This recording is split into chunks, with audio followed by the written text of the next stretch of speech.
What's up, nerds? Welcome to Rider Gamer. My name's Kevin. Happen to be a writer and a gamer. Today I'm going to be giving you my thoughts and opinions on the Summer Game Fest. I'm not going to be watching everything. Just, stuff I have an opinion on or stuff that I thought was interesting within of itself. I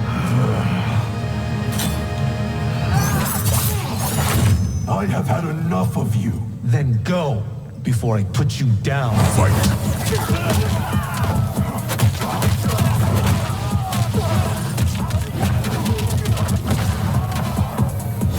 That was cool.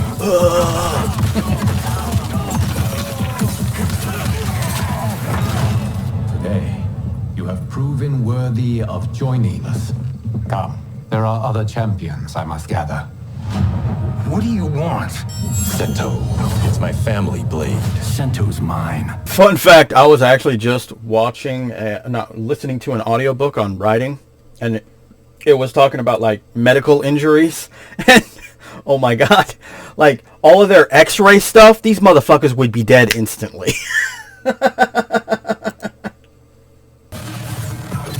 Like that, there's no coming back from that shit. That was a fatality played off as a move.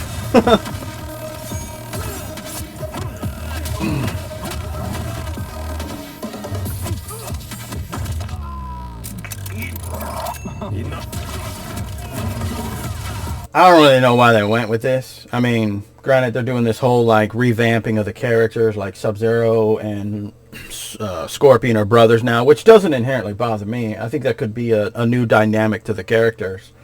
My only issue that I take is with Liu Kang being the god. I don't know, seems kind of generic if you ask me, but that's just my opinion. This, of course, leads to the greater question that, the game is interesting, but I ain't pre-ordering it or anything like that, because, well, let's just say NetherRealms has their own demons that they have and everybody ignores. And this ultimately concludes to, well, would I pick up the complete edition? It ultimately depends, all right? Number one, the amount of microtransactions that exist in the game. So if it has any kind of pay to make it easy, pay to win, then no, objectively no. If it has any kind of single player DRM, no. I ain't picking it up at all, even if they do a complete edition. Because that means that DRM's still going to be in the complete edition, like the bullshit from 11, which objectively makes that game garbage. And if you like it, you're part of the fucking problem, and you're a douchebag just like Electronic Arts.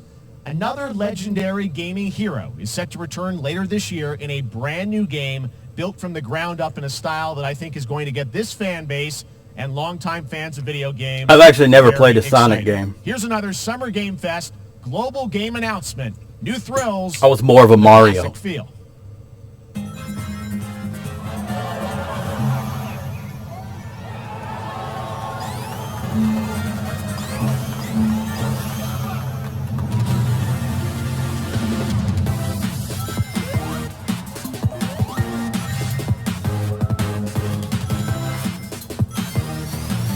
See, I don't see a problem. Like, you look at the newer Sonic that they have, and my question was, why? I mean, I don't know. I just don't really see it. Even though I've never played a Sonic game, it just seemed rather generic to stick Sonic in an open world.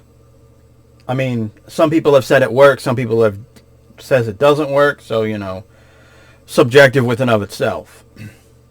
Now, as opposed to me getting this, again, depends on microtransactions. But I'm showing you it because I did like what I saw.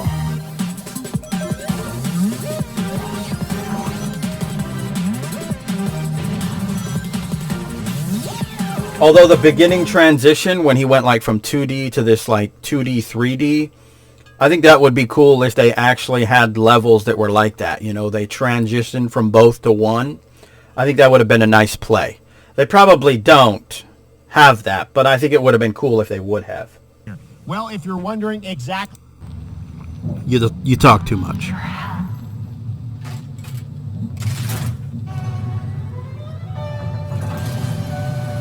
So I did watch this yesterday. So obviously, when they announced the demo, I downloaded the demo. PS5 and Steam. Because I figured I could do like a playing it and talk about it kind of thing. Kind of like reminds me of this like steampunk Souls type game, I guess you could say.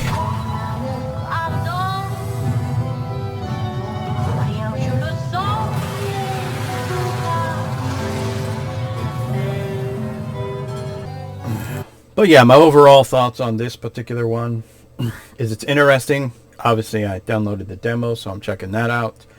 I haven't really played any other Souls-like game. I haven't really played a lot of Souls games in general. In fact, technically, Elden Ring was the first one. Did at a couple times buy, I think, a couple of the Souls games and the Dark, whatever they're called games. But I never, they just kind of set in my collection. I didn't really try them. So it's just a matter of, you know, just adding more games to a backlog that's already freaking... Alright, so this next one, this probably got my most attention, and the only reason why is because I really like cel-shaded video games. So examples of this would be like Dark Cloud 2 or Dark Chronicles. There was also, I think it's called Eternal Sonata on the PS3. That was also cel-shaded based. Then of course you have like your Borderlands cel-shaded. The one thing I've taken notice from these style of graphics is that they age a lot better than your standard 3D graphics. Like Dark Cloud 2, Dark Chronicles 2 actually still looks pretty good even today for being a PS2 game.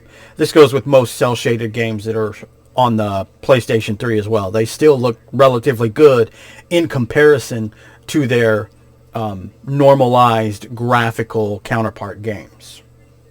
In fact, this game, when I was sitting there, the design, I was like, oh, this kind of reminds me of Blue Dragon, which was an exclusive on the 360, and they had a few sequels, whatnots on the DS. Created by one of the most celebrated anime artists of all time. This is one of those games that I feel lucky we get to reveal for the first time here at Summer Game Fest. And I think you'll be pretty hyped once you see the gameplay, all built in Unreal Engine 5. Here we go. Unreal Engine 5 and cel-shaded. It's going to be a deadly combination. This thing is going to age pretty well.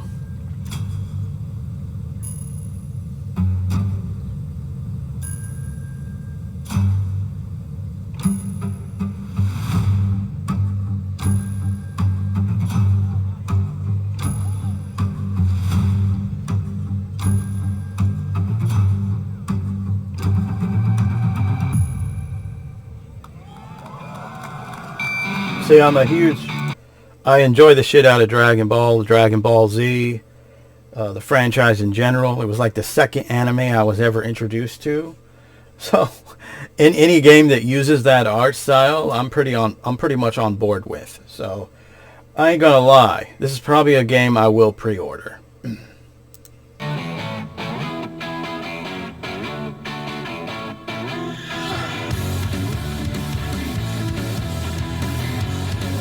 So it also looks like it has like a combination of cel-shaded and regular 3D graphics. So now taking better notice of that, I would say that the cel-shaded is going to age better as opposed to the normal 3D looking graphics, which are not going to age that well.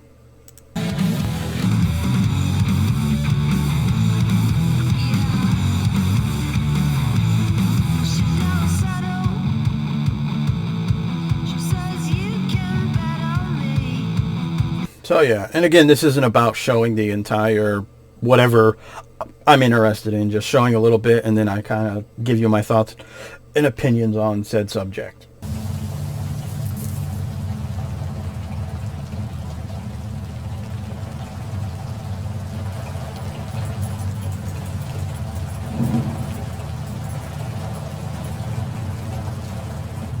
So this is, you know, obviously Alan Wake 2.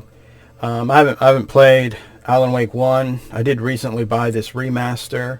Apparently the developers have come out and said that this is going to be a digital only, which to me, you went and you released a physical copy for the first game. That's utterly fucking stupid. I think the whole concept of, well, we don't have enough money is a piss poor shit excuse. And the only plus side to that is that I guess THQ tweeted to them like, hey, if you need someone to, you know, make your game a physical copy, we will be more than happy to do that. So hopefully that's something that can happen, and we can get a physical copy of this game. Because outside of that, would I buy it? I did say, you know, digital only, but this is a game that does have the potential to become physical later. So obviously I would not in the beginning. I would wait and see, even if that wait was 1 or 2 years. And I love snow. It is time. So I was watching this, and it really, I don't know, the graphics just We mine and kind of reminded me of Golem. across Middle Earth. Delving for riches. And I don't know, to me it kind of seems like a what we would best be described as like a Lord of the Rings farming game, which, yeah, I think, you know, in retrospect could be successful, especially given that they're using the dwarves. My only skepticism is the company developing it, which I don't know what the company is, but if it's the same company as Golem, then I think people have a lot to worry about.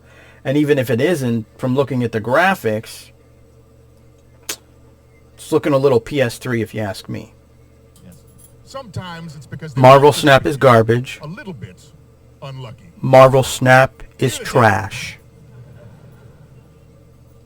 Oh, snap. Garbage. That's all I gotta say. Garbage.